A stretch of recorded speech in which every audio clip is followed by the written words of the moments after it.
Kung, maayos na customer service ang pag-uusapan bukal, ay may mga contact number naman 'yan doon sa form. 'Di ba may kontrata naman 'yan na, supposed to be kayo lalagdaan and ano bang nakapaloob sa terms and conditions ninyo? Kasi nagbasa rin ako ng mga ilang impormasyon na mula sa dating 10 taon ay, binaba na daw ito or depende nga sa management, puwedeng gawin na 5 taon yung renewal noong kanilang mga lote, et cetera. Ano bang nakapaloob doon sa terms and conditions na inyo pong nilagdaan doon sa kontrata between the lot owner o yung, nagrerenta at saka yung Alaala Memorial Park?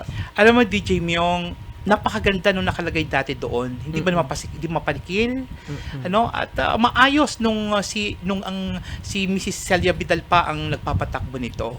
Maayos. Kung mayroong problema, naayos napapag-usapan ng maayos.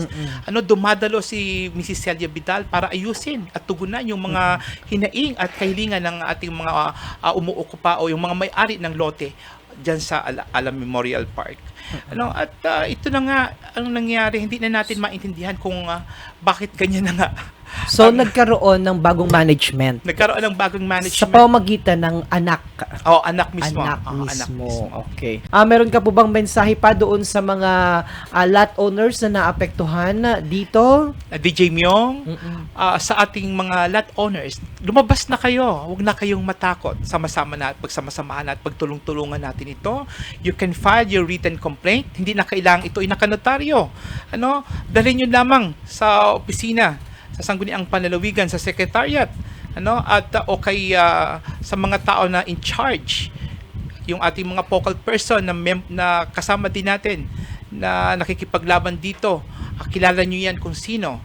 Di ko nababanggitin dito. Lumabas na kayo, gumawa kayo ng inyong written complaint.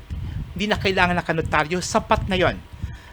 Para marami tayo na mag-file ng complaint sa kanila. Okay.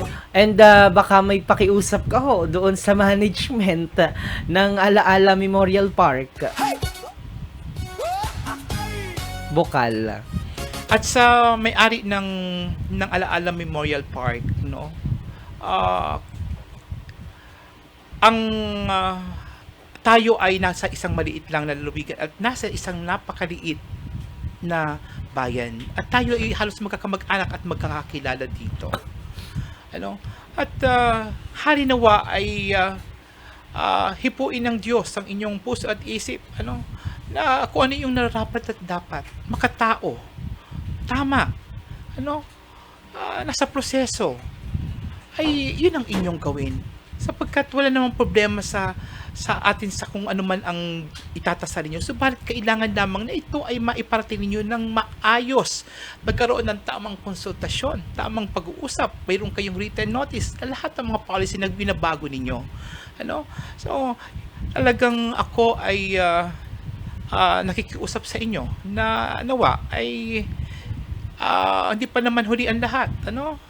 Hindi pa huli ang lahat. Maaari pa nating ayusin at itama ang mga dapat nating itama.